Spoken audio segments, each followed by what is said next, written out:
dizer da minha alegria muito grande de poder participar desse evento em que nós encontramos companheiros dedicados ao trabalho de evangelização, que é o futuro do nosso trabalho espírita e que faz parte de uma forma bastante destacada da realização da missão do Cristo.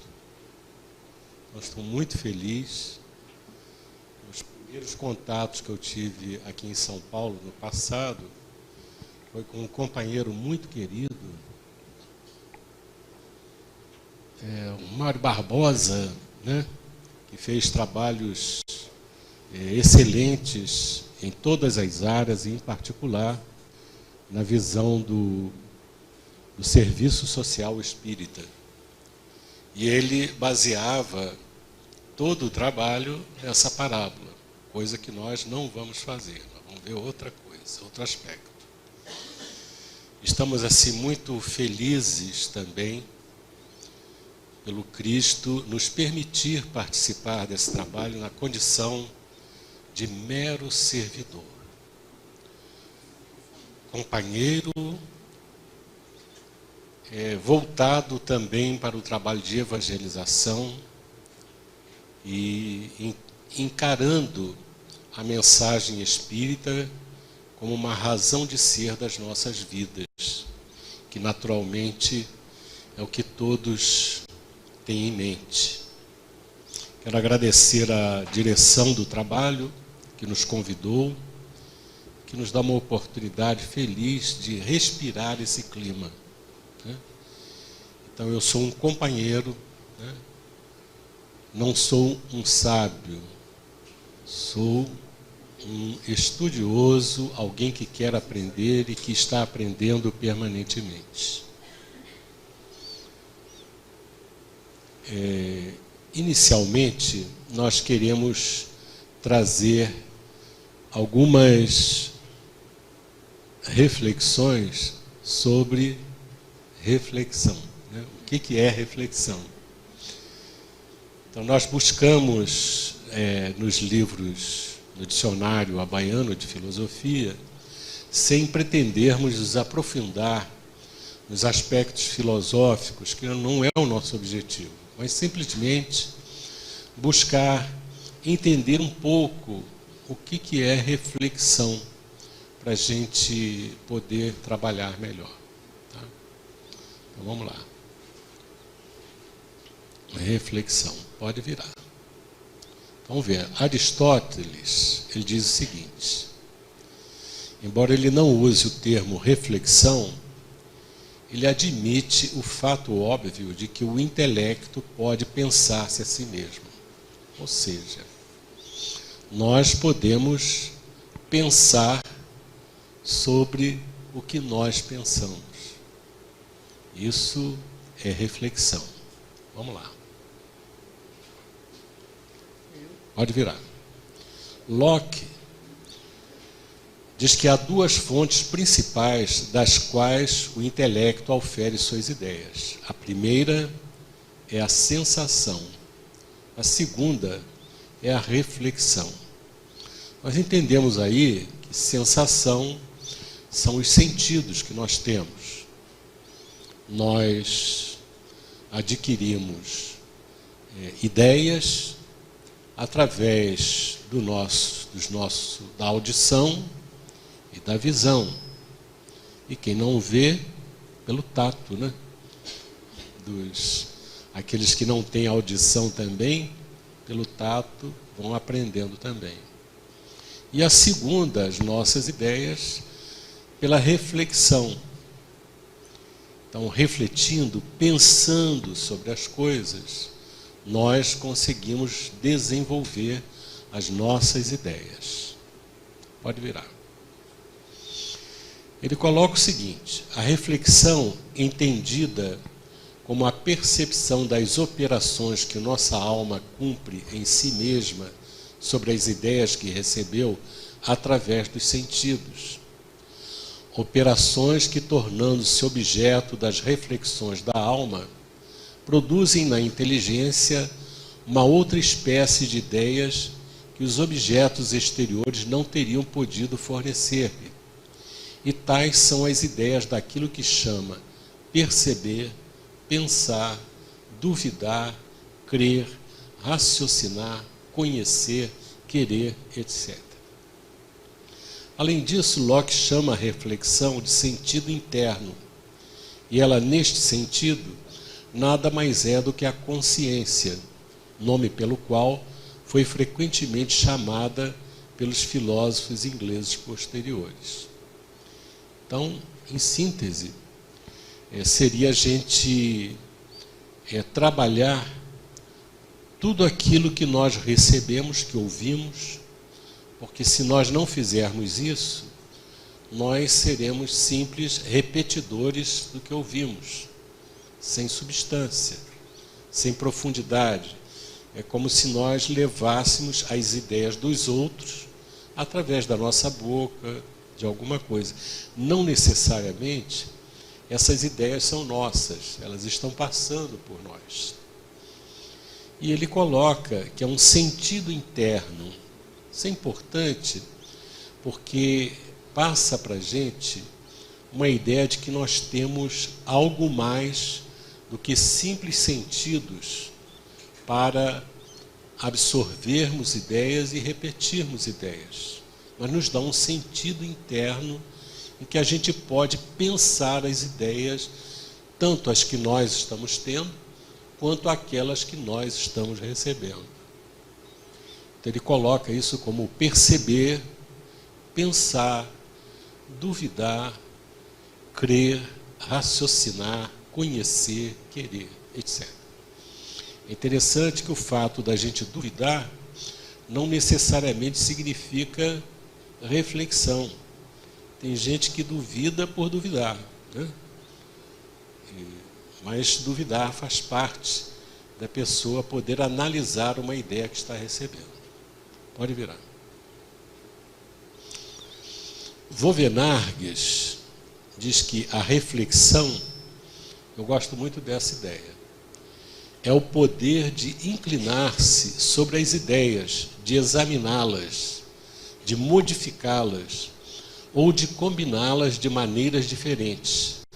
Ela é o grande princípio do raciocínio, do juízo, etc.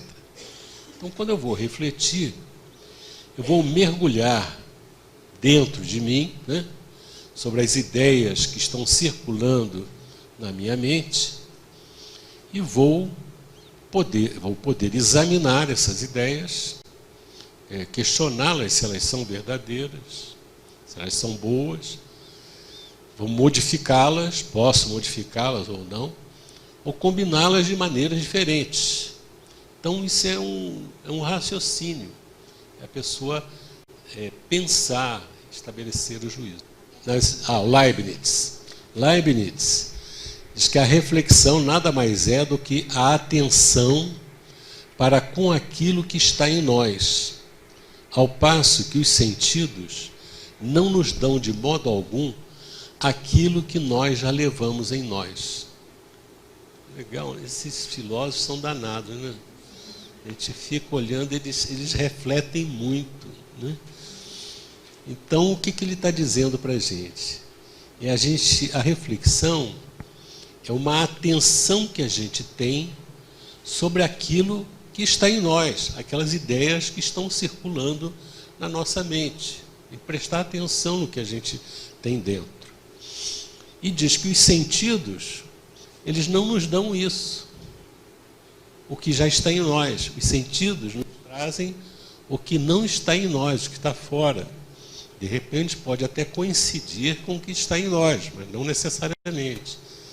Mas a reflexão é a pessoa atentar para o que ela está pensando, pelas ideias que ela tem e tudo mais. Muito bom, pode virar.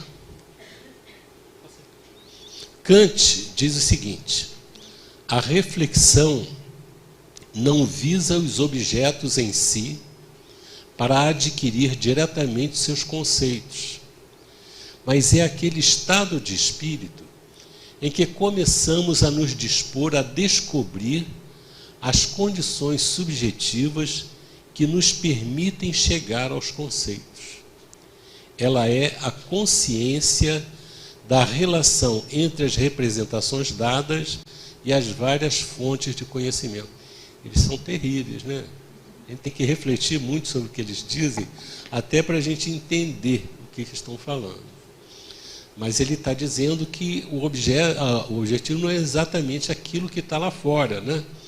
Mas é um estado de espírito em que a gente procura descobrir essas condições subjetivas para a gente chegar a conclusões, a entendimento das coisas.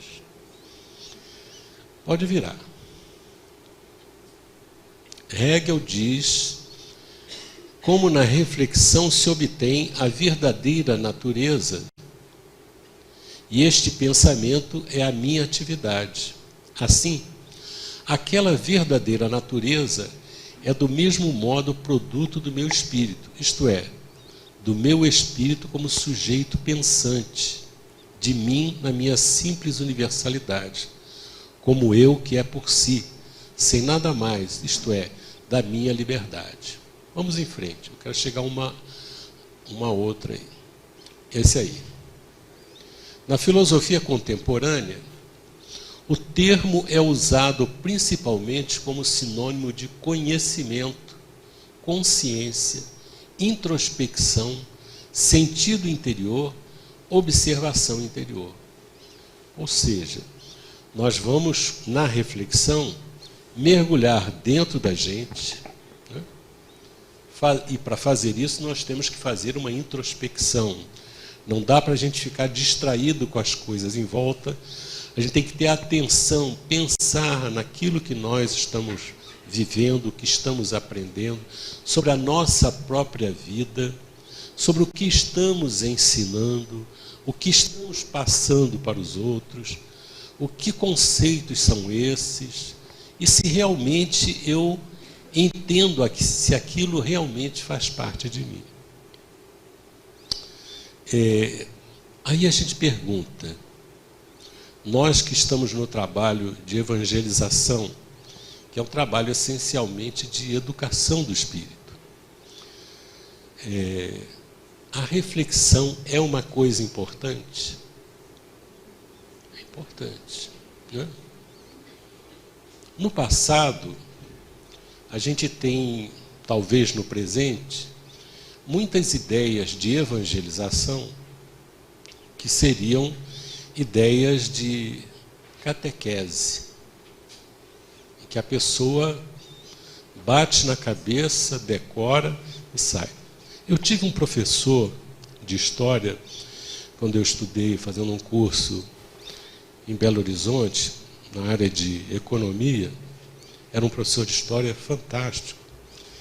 Ele fez referência para mim ao padre Manuel da Nóbrega, que as pessoas associam a um trabalho que era, a função deles era de catequese, né? Que associavam o pensamento dele dessa forma. Mas ele relatou um documento em que o padre Manuel da Nóbrega, o nosso Emmanuel, né? Ele teria enviado à sede lá dos jesuítas, né, que ele era um jesuíta, um documento dizendo que ele poderia até fazer com que os indígenas atendessem àqueles preceitos de ordem exterior, mas que a fé é uma coisa tão profunda que não teria condição de mudar. Então, quem é esse? Esse é um homem que reflete e não simplesmente cumpriu ordens. Vai lá e catequiza, transforma os indígenas em cristãos, católicos. Mas ele compreendeu a profundidade que é a questão da fé. Não dá para mudar assim, é uma coisa profunda. E ele tinha esse entendimento. A Vera me fala dos indígenas lá do México, né, que foram dominados pelos espanhóis e que construíram templos, né, católicos e se ajoelhavam perante os santos católicos. Mas que, como eles construíram por trás no Peru, né? Por trás dos santos, lá dentro, que não era visto, estava o Deus em que eles acreditavam. Então, aparentemente, eles estavam ajoelhando perante o santo católico, mas para eles estavam se ajoelhando perante o Deus deles. Então, essa questão da crença é uma coisa muito profunda. E ninguém consegue fazer essa transformação dentro do outro. Nós não conseguimos tornar as pessoas, jovens, as crianças, quem for, espíritas verdadeiros. Nós não temos esse poder. Como não temos o poder de evangelizar os espíritos obsessores numa reunião mediúnica. Não temos. Quem faz isso é ele. O que a gente pode fazer é trazer explicações, fazer pensar, fazer refletir, para que a pessoa tome as suas decisões. Nós podemos sensibilizar, podemos estimular, podemos fazer qualquer coisa, ensinar um monte de coisa, mas quem faz a mudança é ele. Nem Jesus faz isso. Lembra que Jesus se encontrou com Públio Lentulus, o nosso Emmanuel, e falou com ele, está lá no livro Há 2000 anos, para ele aproveitar aquele momento e seguir. Ele chegou até a se ajoelhar perante ele, dada a evolução do Cristo, a autoridade, a sublimidade daquele espírito. Mas ele não seguiu, porque os interesses dele eram outros. Mas mais tarde, amadurecendo e aproveitando. Faz esse telefone refletir que não é hora de fazer isso. Então, a gente observa que essas coisas são muito profundas. Nós estamos lidando com crianças no centro espírita que naturalmente não vem por acaso para uma evangelização. Mas a gente tem que levar alguma coisa de profundidade para elas. Então nós vimos que refletir é importante. Se eu não reflito, eu não me transformo. Eu posso saber tudo. Posso saber quantas perguntas tem no Livro dos Espíritos, responder todas as perguntas, e isso não quer dizer absolutamente nada. Está no livro, passei do livro para a minha cabeça. Isso não transforma nada. O que vai transformar é o trabalho que nós vamos fazer. Há uma frase que a gente ouve muito. Não, a gente aprende muito com os erros. Muita gente fala isso. Ninguém aprende nada com os erros. Nós aprendemos com a reflexão. Você erra, reflete, você aprende. Se você erra, não reflete, você não aprende. Você apanha, apanha, apanha, bate, bate, bate e não aprende. Quando a pessoa para e começa a pensar, aí ela começa a mudar, aprende. Por exemplo, André Luiz, quando desencarna, está lá no umbral, naquelas condições, ele está sofrendo a beça. Qual é o momento que ele que ele encontra um caminho? Ele fala assim, poxa, eu estou vivo, eu já morri, mas eu estou vivo. Tem que ter um Deus, aquilo que ele sempre ouviu falar, tem que ter alguém que manda nisso tudo. E nessa hora, ele cai em si, faz uma prece e as coisas ocorrem. Quer dizer, ele só aprendeu quando ele se curvou. Os Espíritos dizem, lá no livro Libertação, vocês podem consultar, capítulo 1 e capítulo 2, não sei em qual dos dois está isso, que há espíritos que estão há 10.000 anos, reencarnam, desencarnam, não saem dessa condição. Terra a terra. Estão sofrendo? Estão. Né? Estão sofrendo muito. Mas eles se contentam com os poucos prazeres que eles têm de domínio, de perturbação que eles geram. Então, a pessoa errar, fazer o mal, que às vezes a pessoa erra e não fez mal, né? A gente vai lavar um prato, quebra o prato, isso não tem nenhuma repercussão na nossa alma. Tem no nosso bolso, né? Mas na alma não tem nenhum. A não ser que a esposa brigue e a gente brigue com ela. Aí começa a atingir a alma, né? Então a gente observa que a gente precisa analisar um pouco agora a mente. Tá? Porque isso é muito importante para o nosso trabalho. Então vamos ver. O Espírito Emmanuel, ele coloca no livro Pensamento e Vida, ele compara a mente a um espelho. É um espelho, hein? Tá lá? A mente é o espelho da vida em toda parte. Deixa eu só tirar isso aqui.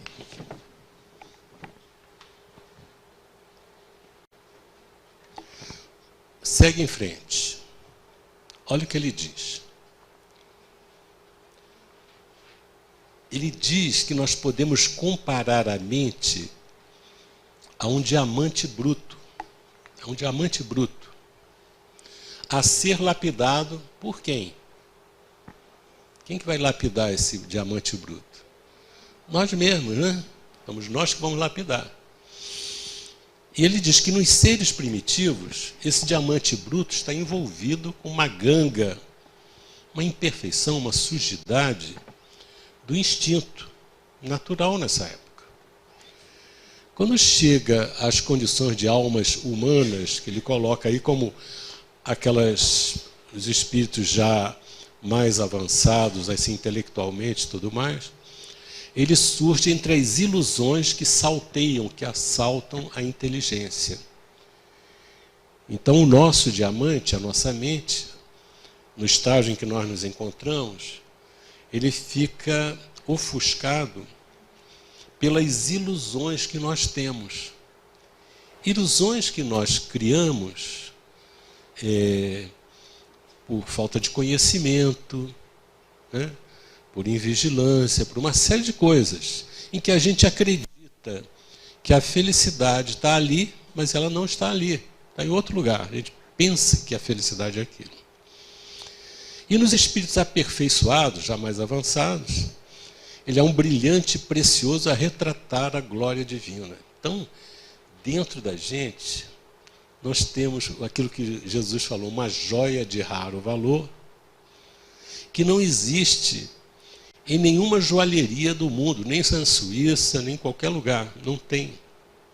Agora é interessante essa comparação que ele faz, que o diamante, ele surge, eu vi uma fotografia de uma mina de diamante na Sibéria, é um negócio impressionante, uma cidade foi construída em torno dessa mina. É um buraco, está ali, ó, olha só. É um buraco de 1.200, mina Mir, na Sibéria, 1.200 metros de diâmetro e uma profundidade cerca de 500 metros, é um negócio muito profundo. E diz o seguinte, que o diamante, ele é produzido, ele vai lá no magma, lá naquela coisa derretida, lá embaixo da terra, e quando aquilo sobe, é que aparece o diamante. Ele fica lá sob uma pressão violenta, um calor imenso e sobe ali. Aí os homens pegam aquele diamante bruto, retiram e eles vão lapidar. Ali ele tem muito valor, não por ele, mas pelo que ele pode tornar a ser. E quando ele é lapidado, ele é sublime, porque ele irradia uma luz. Quando a luz bate nele, ele irradia aquela luz toda. Então, a luz que vai irradiar em nós é a luz que vem de Deus, que está em toda parte. Mas a gente precisa limpar esse diamante bruto. E eles dizem o seguinte, que para ser lapidado e se tornar um brilhante, ele tem que perder, ele perde cerca de 50% do seu material. Então você pega um diamante bruto, lapida, ele vai fica menos da metade, mais ou menos a metade, para poder brilhar. Ou seja, na nossa mente, nós vamos ter que cortar muita coisa desnecessária, coisas que não são objetivos, que não nos permitem brilhar, refletir as vibrações de Deus. E é interessante que ele é retirado lá da profundidade da terra. Dentro de nós também é na profundidade da nossa alma. Mas para a gente achar isso, a gente tem que mergulhar nessa mina interna profunda para retirar compreender que ele é isso. E começar a trabalhar no burilamento. Começar a tirar essas ideias infelizes, né? Essas coisas todas. E ele diz, pode ver, olha só, coisa linda, né? Puxa, você achou isso, é danado, né? Muito bonito, né? Ele diz que nós podemos interpretar a mente como sendo o campo de nossa consciência desperta, na faixa evolutiva em que o conhecimento adquirido nos permite operar. Então, a nossa mente, ela retrata o que a nossa consciência desperta, o que a gente tem ali. Vamos lá. Ele vai falar também que a face da nossa mente é um espelho, a face é o coração. Simbólico, né? E o cérebro é o centro de suas ondulações, gerando a força do pensamento que tudo move, criando e transformando, destruindo e refazendo para acrisolar, ou seja, aperfeiçoar e sublimar. Então, é um campo de trabalho imenso para cada um de nós. É interessante a gente observar, a gente lê lá no Evangelho segundo o Espiritismo, o que diz da fé inabalável. É aquela que enfrenta a razão face a face em todas as épocas da humanidade. A razão falou em quê? Falou em cérebro, conhecimento. Mas lá dentro, no Evangelho, no Sede Perfeitos, ele diz o seguinte, Kardec diz o seguinte, que para conhecer o Espiritismo não é preciso uma inteligência formal muito grande. Porque existem pessoas com muitos títulos, doutores, que não chegam a compreender. E existem pessoas que não têm esses títulos, às vezes até analfabeto, numa favela, que compreende. E jovens apenas recém-saídos da adolescência que compreendem. Então, ele diz que isso é devido a um desenvolvimento, num sentido especial, da inteligência, que é uma maturidade do senso moral. Então, para uns, aquilo são apenas ruídos. A mensagem espírita é apenas um ruído. Para esses que têm um senso moral avançado, maduro, quando ouve, ele vibra. Aquilo é uma música sublime que ele ouve. Então, é muito interessante. Aí ele diz, que nessa situação, ele é tocado no coração. E por isso, a sua fé se torna inabalável. Aí a gente pergunta, quando é que a fé enfrenta a razão? Quando é que a fé é inabalável? Quando enfrenta a razão face a face com o cérebro ou quando é com o coração? As duas coisas. No nosso raciocínio, nós conseguimos enfrentar uma porção de coisa porque a nossa fé é uma fé baseada em fatos, em raciocínios, em experiências. E ela não pode ser derrubada. Não dá para derrubar uma fé a fé cega você derruba. Só vai acreditando até que chega uma hora que ela não acredita mais. Mas quando ele diz que quando é tocado no coração, quer dizer o quê? Como é que a gente entende o coração? O coração é o que eu sou. O que eu tenho no cérebro ainda não faz parte de mim. Está chegando. Eu não tenho nenhuma dúvida, nenhum de nós tem nenhuma dúvida, de que nós temos que perdoar o inimigo. Né? Mas quando a gente passa por uma experiência com um inimigo, o que a gente sente? Né? É outra história. Né? Ou seja, o conhecimento é fundamental, é muito importante, porque ele é que vai me ajudar a mudar o que eu sinto, com muita luta. Isso é a lapidação que a gente vai fazer. Então, ele é importante? Claro, fundamental. Mas ele vai chegar a um ponto que ele vai se tornar natural dentro de mim. Quando o inimigo aparecer, eu não vou vê-lo como inimigo. Vou fazer que nem Jesus. Quando Judas chega para entregá-lo, o que Jesus fala? Aqui vens, amigo. Jesus não odeia, não é adversário de Judas. Judas é que se colocou na condição de adversário dele. Jesus está acima dessa condição. Ele é o nosso modelo. Não é só ele que pode fazer isso, muita gente já fez isso. E nós podemos fazer, esse é o caminho. E o que a gente estuda e passa para o outro, é o que a gente está aprendendo. A gente tem que refletir que nós precisamos aprender aquilo que nós estamos ensinando. Senão, nós estamos repetindo conceitos sem vida, vazios, ocos. Vamos lá. E ele diz o seguinte, pode virar. Ele diz que nós vivemos no universo sob uma influência recíproca. Nós somos influenciados e nós influenciamos. A nossa mente, aqui, nós estamos recebendo esses conceitos. Muitos já sabem disso. E estamos recebendo influências de toda parte, pela televisão, pelos jornais, pelas conversas, pelo que a gente ouve, pelo que a gente lê. Nós temos uma influência tremenda sobre nós. E nós vamos também influenciar. Ou seja, ninguém pode ficar fora desse movimento de permuta incessante. Nós estamos constantemente.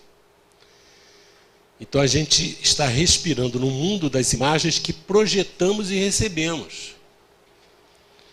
Por elas nós estacionamos sob a fascinação dos elementos que provisoriamente nos escravizam. Nós podemos estar recebendo influências que nos fazem estacionar onde nós estamos.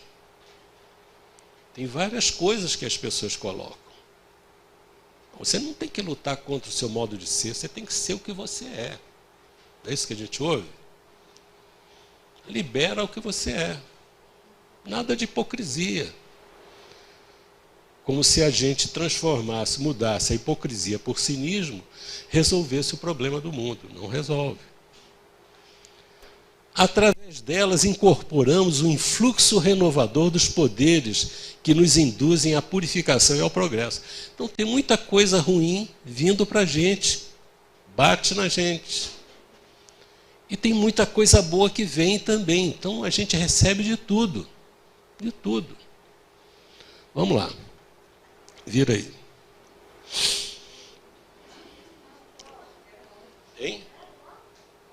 O que foi? Essa aí, né? Então, o reflexo mental, ele mora no alicerce da vida. Refletem-se as criaturas reciprocamente na criação, que reflete os objetivos do Criador. Olha essa coisa legal. Na criação, Deus reflete os objetivos dele. Tudo, tudo na natureza, inclusive nós recebemos reflexos dos objetivos de Deus, estão vindo. E recebemos de pessoas também. Estamos todos mergulhados num mar de pensamentos e sentimentos que projetamos e recebemos. A gente está vivendo nisso aí. Vira aí. Pode virar. Então veja só, nós temos dois tipos de reflexão. O Emmanuel nos fala de um tipo de reflexão que tem embutido a ideia da reflexão que nós estamos trabalhando. Mas se nós somos um espelho, o que bate no espelho, quando a gente olha no espelho, o que a gente vê? A gente vê a gente. O espelho reflete o que está vindo de fora. Então a nossa mente, ela reflete o que nós estamos recebendo. É uma forma de reflexão. É a reflexão no sentido de espelho. Nós recebemos influências, ideias, conhecimentos e refletimos. Mas nós não refletimos com uma fidelidade absoluta. Quem sair daqui vai dizer, eu vi lá um rapaz falando. Rapaz, legal, né? No meu espelho eu sou rapaz. Né? O rapaz ali falou isso, isso, isso. Cada um vai enxergar de um jeito. Vai refletir de um jeito, né? Se eu for a uma aula de física, eu vou ouvir tudo, prestar atenção. Mas eu não vou conseguir repetir o que eu ouvi. Então, às vezes, nós refletimos. As ideias que vêm, nós não conseguimos refletir exatamente por falta de conhecimento ou porque aquilo que chegou não encontrou eco dentro de mim. Não encontrou eco. É diferente, eu não aceito aquilo. Não bate aqui, não dá. Eu posso ouvir e vou refletir diferente. Por quê? O meu espelho pode estar embaçado, pode estar sujo. Eu não vou conseguir refletir direito. Vocês lembram que Jesus, quando falava, ele fala assim, ouça quem tem ouvidos de ouvir. E no momento ele diz para os discípulos assim, depois comentando uma parábola. Vocês são bem-aventurados, porque os seus ouvidos ouvem e os seus olhos veem. Então tem gente que vê, mas não vê. Ouve, mas não ouve. Então quer dizer o quê? Tem gente que não está ao alcance daquilo que está ouvindo e não está ao alcance daquilo que está vendo. Essa é uma coisa. Vamos lá. Porque as nossas imperfeições, elas interferem, né? Está dito ali. Vamos lá. Pode virar. Esse já foi, né? Agora vamos lá. Agora também está isso. Vamos ver. Tá. Mas a gente é influenciado não só pelo que a gente vê e nem só pelo que a gente ouve. Mas a gente sofre a influência das vibrações. A gente encontra uma vibração, por exemplo, a vibração de ódio, eu posso acolher aquilo e rejeitar, mas sofro aquele impacto, eu sofro aquele impacto. Uma influência de sensualidade, eu vou sentir, eu tenho que analisar isso. Então vamos lá. Vira aí. Porque no nosso perispírito a gente absorve as vibrações. E a gente manda as nossas vibrações recebe pela absorção e envia pela irradiação. Mas é interessante a gente ver que nós não somos vazios dentro de nós. E a gente vai refletir com muito mais facilidade aquelas ideias que nós acalentamos. Uma ideia que chega e fala para mim e diz que vai me fortalecer a minha imperfeição, eu agasalho aquilo. Tá. Eu agasalho aquilo. Se há alguma coisa que eu não concordo, eu não agasalho. Né? Então isso é importante para a gente. Porque eu não estou vazio dentro de mim. Mas isso já é gente que já está pensando um pouco. Pode virar. Agora tem a reflexão no sentido de introspecção, raciocínio, autoanálise e discernimento. Eu não posso evitar que as ideias cheguem a mim, as influências cheguem a mim, eu não posso evitar isso. Elas estão em toda parte, eu não preciso estar lá no local que as coisas vêm aqui. Mas eu posso refletir, eu posso pensar, posso analisar. E que análise é essa? O que eu quero da minha vida? Todo mundo, desde os espíritos imperfeitos aos espíritos mais elevados, todos querem ser felizes. Essa é a ideia. Esse é o parâmetro para eu analisar. Eu quero ser feliz. Agora, o que é felicidade? O que é felicidade? Para um usuário de drogas lícitas ou ilícitas, a felicidade é consumir a droga. Para o preguiçoso, a felicidade é a ociosidade. Estou procurando quem inventou o trabalho. Tem gente que não fala isso? Quem inventou o trabalho? Porque eu quero acabar com ele. Parece que o que a gente quer, a gente consegue. Muitos desses devem estar desempregados hoje. Né? Não todos, mas tem gente que dizia isso e agora deve estar pensando, refletindo como o trabalho é bom. A pessoa sexólatra, a felicidade é o prazer sexual, que dá prazer. A pessoa que gosta de dinheiro, a felicidade é ganhar muito dinheiro. A pessoa que gosta do poder, a felicidade é alcançar o poder. A felicidade de um espírito, de alguém, um espírito qualquer, que foi torturado, foi ferido, foi injustiçado, aparentemente, vamos dizer assim, é o quê? Que a gente vê nas reuniões mediúnicas, é destruir o adversário. Quando eu acabar com ele, fizer ele sofrer tudo que eu sofri, e mais ainda, aí eu vou ser feliz. Quer dizer, cada um chama de felicidade essas coisas que, na verdade, não são felicidade. São satisfações que a pessoa tem. Quando o obsessor conseguir destruir o outro moralmente, ele vai ver que aquilo ali não trouxe felicidade a ele. Ele poderia refletir e ver que há pessoas que sofreram tanto quanto ele, ou até mais, que não se vingaram e que estão felizes agora. Mas não quer pensar, não quer refletir, quer ir no embalo. E os outros todos que têm essa busca do atendimento às tendências inferiores que têm, vão se sentir satisfeitos, mas não felizes. Porque a felicidade é uma coisa muito diferente, muito mais ampla.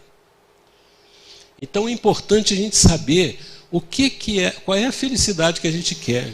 Porque nós aqui na Terra, nós não temos o direito, nem condição de alcançar a felicidade.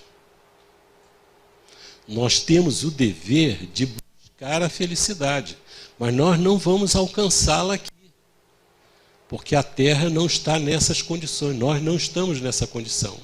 Mas é uma coisa para caminhar lá para frente. Quando a gente olha, por exemplo, Jesus foi muito, aos olhos nossos, Jesus foi muito infeliz. foi perseguido, foi traído por um amigo. Aliás, a gente só pode ser traído pelo amigo, né? Foi negado por um discípulo importante, foi julgado injustamente, foi morto, foi trucidado, morreu, foi infeliz. Mas não foi. Aí a gente poderia dizer, então, aqueles que o perseguiram, aqueles que o crucificaram, aqueles que o negaram, que o traíram, ficaram felizes nessa condição? Não. Então a gente vê que a felicidade independe dessa situação transitória. É uma coisa mais profunda, é lá dentro da alma. Pois bem, então a gente precisa analisar o que a gente está recebendo e separar o joio do trigo. Separar o que é realmente para a minha felicidade e o que não é. Então nós temos duas lutas importantes. Uma é discernir, refletir para saber o que é bom. Porque a nossa mente, ela está acostumada com atender aos nossos anseios inferiores. Então é difícil analisar nessas condições.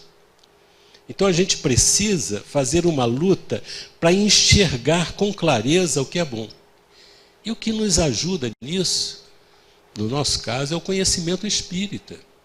Que a gente começa a ver a vida, não é esse campo aqui só. A vida é uma coisa muito mais profunda.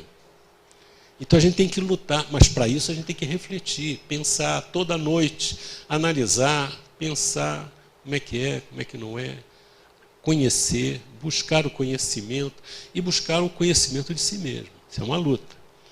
Pois bem, aí chegamos à conclusão do que é bom para nós e do que não é bom. Aí vem a outra luta, é agir coerentemente com essas conclusões.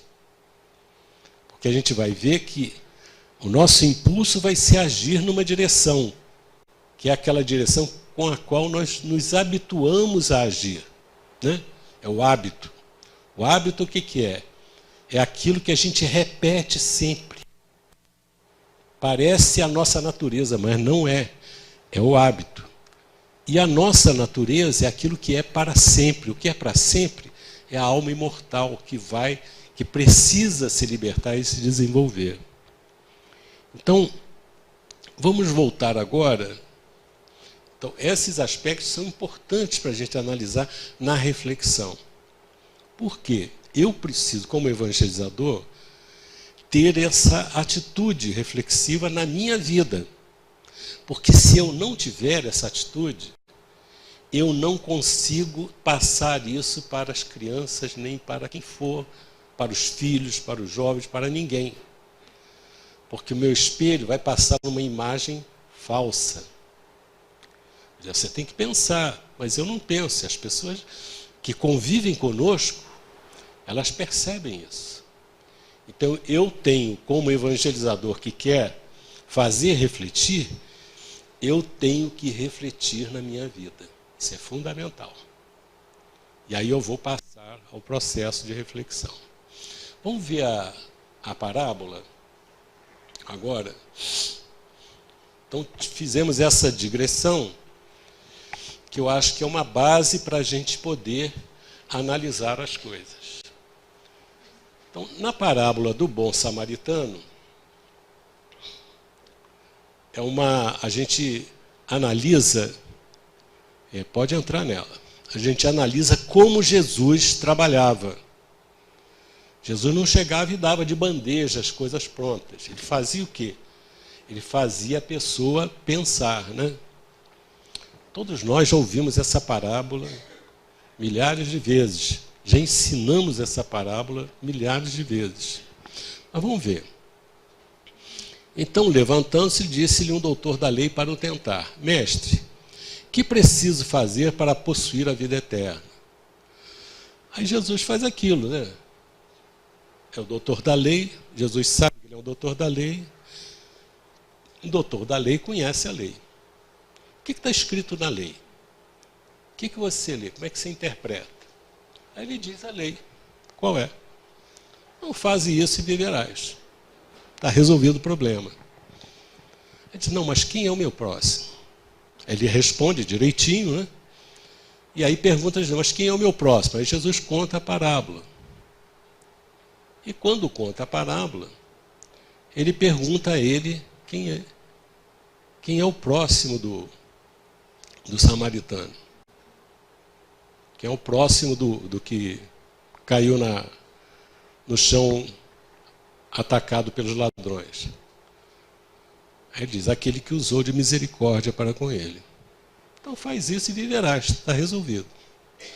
Então o que a gente diz? A gente diz que Jesus fez ele pensar. Ele sabia o que a lei dizia e mandou ele fazer o que a lei mandava, que aí ele vai viver. Depois, quem é o meu próximo? Ele respondeu, está tudo resolvido. Então Jesus fez ele pensar. Agora vamos pensar nós aqui. Como é que a gente pode trabalhar alguma coisa nessa parábola? Primeira coisa que me chama a atenção volta lá da frente. Me chama a atenção é o começo da parábola. É que diz que o doutor da lei,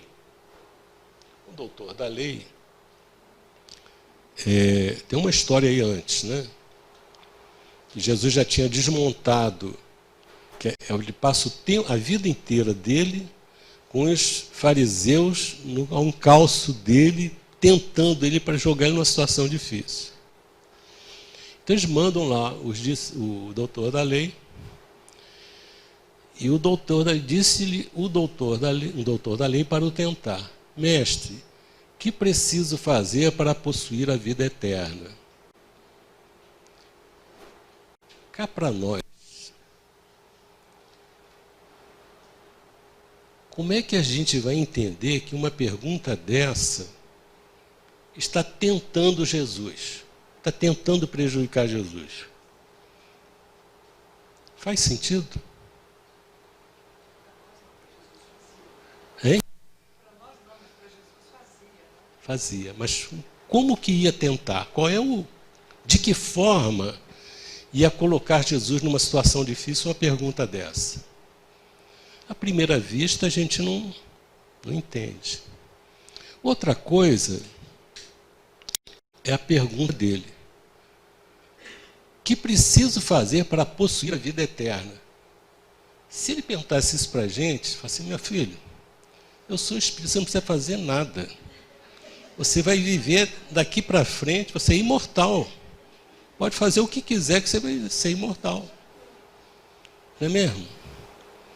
Mas tem umas questões aí muito interessantes que a gente tem que refletir e conhecer. Por que ele falou em possuir a vida eterna? Nós tivemos que estudar, quando fomos fazer estudo sobre a carta de Paulo aos Romanos, para entender aquela carta, nós tivemos que estudar um pouco de judaísmo. E vimos, assim, não profundamente, mas pegamos alguns autores para descobrir como é que eles pensavam. E isso tem muito a ver com aquilo. Eles dizem, esses artigos que nós lemos, diz o seguinte: que eles não sabem direito o que acontece depois da morte. O negócio deles é a vida aqui. Mas depois da morte, eles têm uma ideia do que eles chamam de a vida futura, o mundo vindouro, o mundo vindouro. Então as pessoas morrem, mas eles não chamam de morte. Eles dizem que não estão mortos. Eles ficam enfraquecidos. Num estado, imagino assim, feito um estado letárgico. Ficam enfraquecidos, aguardando o dia que Deus vai dar um destino para eles. Então, nessa hora, eles ficam aguardando a decisão de Deus. Então, quando chegar esse dia, quando Deus quiser, Deus vai torná-los à vida. Eles vão viver. Não sabem se é no mesmo corpo, se é em outro corpo. Tem uns que vislumbram assim alguma mudança ou até a reencarnação. É impressionante. Mas com muita sutileza que eles colocam, porque há reações muito grandes.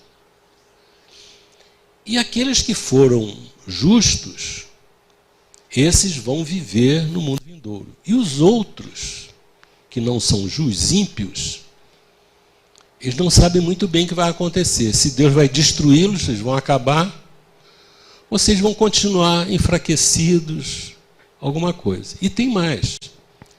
Não, mas se Deus, está até no Velho Testamento tem isso escrito, se Deus quiser levar a coisa na base da justiça, não escapa um. Então Deus, ele perdoa. Então o perdão de Deus, ele achou alguma coisa, ele perdoou.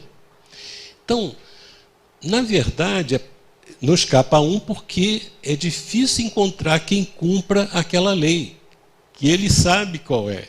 Amar a Deus de todas as forças, aquilo tudo, aquele negócio todo, e ao próximo como a si mesmo. É difícil. Então, o que os sacerdotes lá, depois de Moisés, foram acrescentando? Foram acrescentando certas práticas que justificavam a pessoa. Então, a pessoa tentava se justificar com Deus fazendo práticas exteriores. Que quando a gente observa o Paulo debatendo, que ele fala que não são as obras que salvam, mas é a fé, e está se referindo às obras da lei. Essas obras, o que são obras da lei?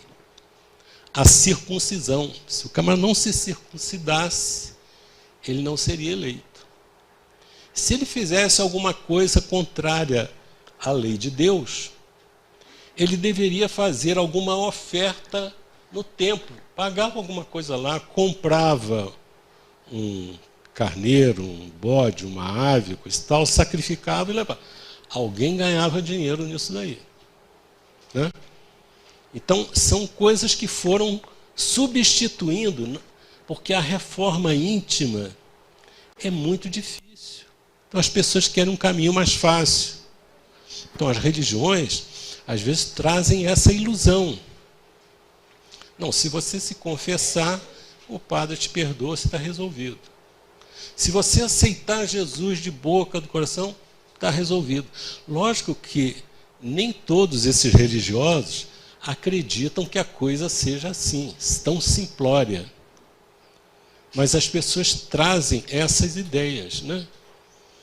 Então, essas obras da lei foram sendo implantadas, porque se o camarada cumprisse aquilo, ele iria conseguir a vida eterna, que são aqueles que vão ser despertados por Deus para viver no mundo vindouro, que eles não sabem como é que é.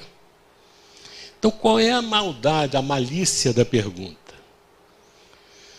Se Jesus chega e fala, olha, essas coisas todas que os sacerdotes falam, que garantem a justificação, isso não adianta nada. Não adianta nada. Ele seria exposto à ira dos fariseus, num momento que ele não queria isso. Depois ele enfrenta. Mas naquela hora, ele não queria entrar em confronto, não era essa a ideia.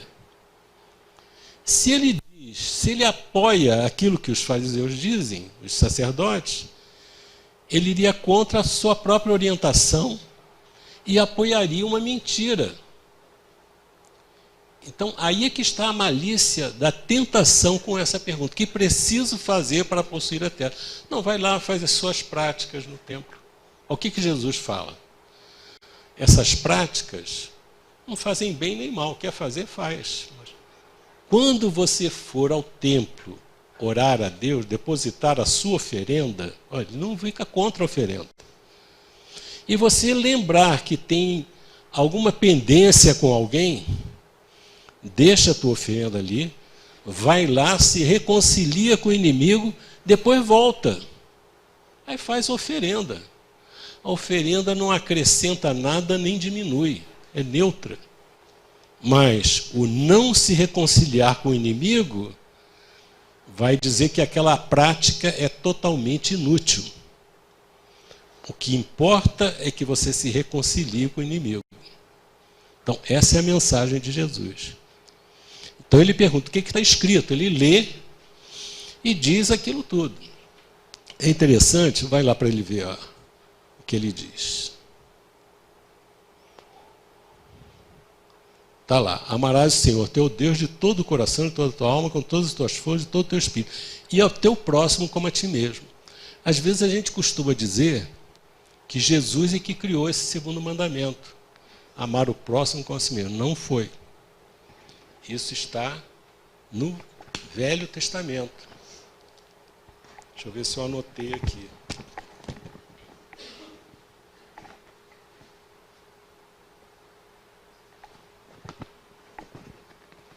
Não está aqui. Mas está lá. Não sei se é no Levítico 18, 19. Está aí. Está lá. Depois eu posso achar aí para vocês amanhã. Está no Levítico 18, 19, se não me engano. O que Jesus trouxe de mandamento novo, ele disse para os discípulos, um novo mandamento vos dou. Qual é? Amai-vos uns aos outros, tanto quanto eu vos amei. Esse é o que Jesus trouxe para os seus seguidores. Aliás, é uma coisa boa para a gente seguir. E nós temos tantos amigos, tantos correligionários, e nós precisamos, se a gente não conseguir amar a nós mesmos, como espíritas que somos, como é que a gente vai amar o inimigo? Eu lembro até de uma coisa, uma maldade que um sacerdote uma vez falou. Não, a gente não precisa se preocupar com os espíritas, não, que eles brigam entre si mesmo. Eu já ouvi isso. E ele não está errado, não. Então a gente tem que ter caridade com a gente mesmo, né? Que às vezes a pessoa faz 100 coisas boas e faz uma errada, a gente queima a pessoa, né? Eu conheço pessoas que já salvaram confessada pelas outras pessoas. Fulano salvou a minha vida, eu ia me matar. Quando eu ia me matar, ele telefonou para mim e eu não me matei. Olha só. Uma vida dessa já valeu, né? O próprio Kardec fala, se o Espiritismo salvou a vida de uma pessoa, já cumpriu a sua missão. Mas às vezes a pessoa faz um monte de coisa boa, e como a pessoa não é um espírito puro, ela erra. E aí às vezes a gente massacra a pessoa. A gente tem que ter atenção com isso aí. Bom, outra coisa, vamos lá para o final. Ele conta, final não, vamos para a parábola. Ele coloca, ele vai citando a parábola, vai virando aí. E ele faz uma maldadezinha com o doutor da lei, né? Ele coloca a história e diz que passa um sacerdote, é isso? Pode virar. Olha e vai em frente. E não podia botar que quem passava ali era um samaritano? Ele bota o sacerdote, é de propósito, né? Quer dizer, quem é que faz isso? É aquele que conhece a lei. E a lei dizia lá, ó, se você passar na estrada, encontrar a mula do seu próximo caída, levanta a mula, socorre a mula. É a lei. Ora, se lá no Velho Testamento diz isso com a mula, tem que levantar o ser humano. Mas o camarada não. A lei diz que é para levantar a mula. Não diz para levantar o homem lá, o samaritano. Tem que dizer até de onde o sujeito é. A pessoa arruma um jeito de não cumprir, né? E vai em frente. É interessante que ele diz assim, o sacerdote vinha descendo de Jerusalém para Jericó. Jerusalém é o templo, né? Simboliza o quê? a esfera espiritual superior. Vai para Jericó, vai para o negócio. Ele está descendo. É igual a gente saiu do centro e começou a descer. E entrou numa boate. Desceu, afundou no buraco, né?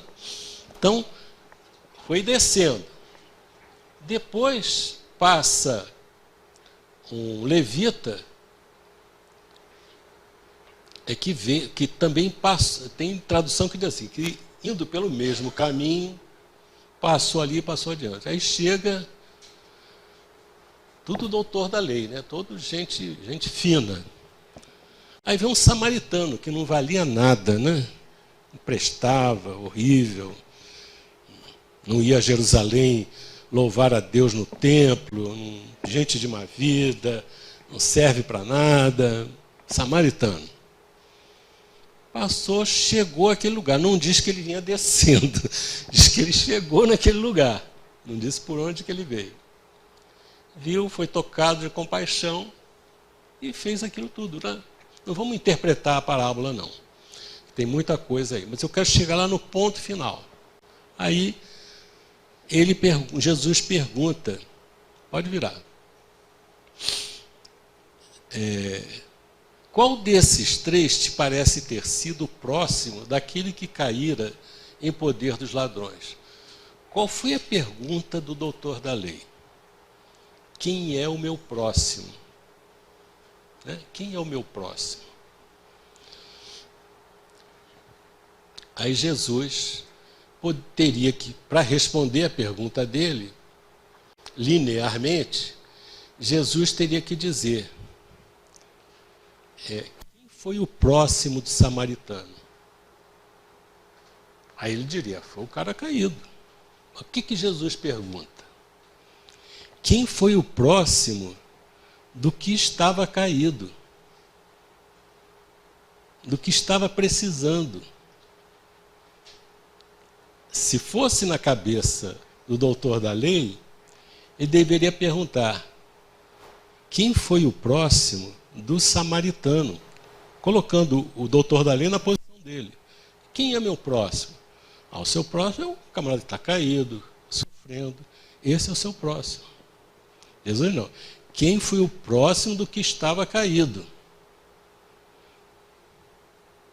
Ou seja, como é que a gente entende isso? Nós é que nos tornamos próximos dos outros. Eu vou dizer, o seu próximo é o seu pai, sua mãe, seu filho. Não, próximo é aquele de quem eu me aproximo. Eu é que defino quem é o meu próximo.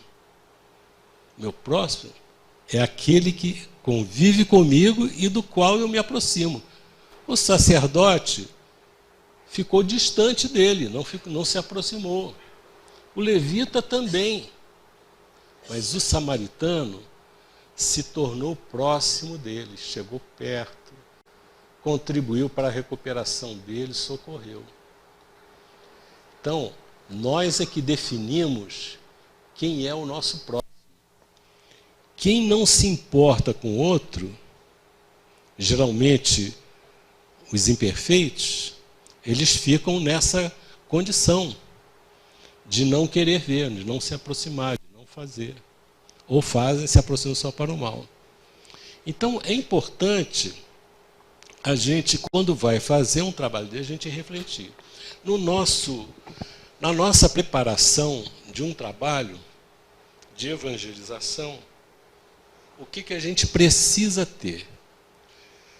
Nesse caso aí, o que a gente viu? A gente precisa, Jesus conhecia profundamente o doutor da lei. Sabia tudo sobre ele. E deu a lição de acordo com as possibilidades dele responder, dele refletir, dele pensar. Quando nós formos preparar o nosso trabalho de evangelização, nós temos que ver quem são as crianças com quem nós estamos lidando. Quem são elas? Como são elas? O que elas têm? Quais são as tendências? Eu vou me aproximar delas para conhecê-las melhor e fazer um trabalho. Então, é importante, quero destacar aqui, que às vezes, e alguma coisa que possibilite elas pensarem, que refletir envolve muito questionamento. E existem coisas que não são cerebrais também. A gente faz a criança pensar quando nós sentimos amor por elas. Essa parte afetiva também funciona. Então, isso tudo é muito importante. Há pessoas que já falaram para mim, não, a gente tem que fazer uma reunião dinâmica. Dinâmica é o quê? Não, faz uma coisa, elas dançam, elas fazem isso, fazem aquilo, se levantam, sacode. E no movimento espírita tem muito sacode. No Rio tem muito. Então o pessoal acha que isso é dinâmica. Sacudir o corpo, às vezes parece até programa de auditório. Só mexeu, dinamizamos, foi muito dinâmico. E o povo adora, né? O povo adora isso. Mas o evangelizador, como Jesus, tem que fazer o quê? Tem que sacudir, não é o corpo, tem que sacudir a alma.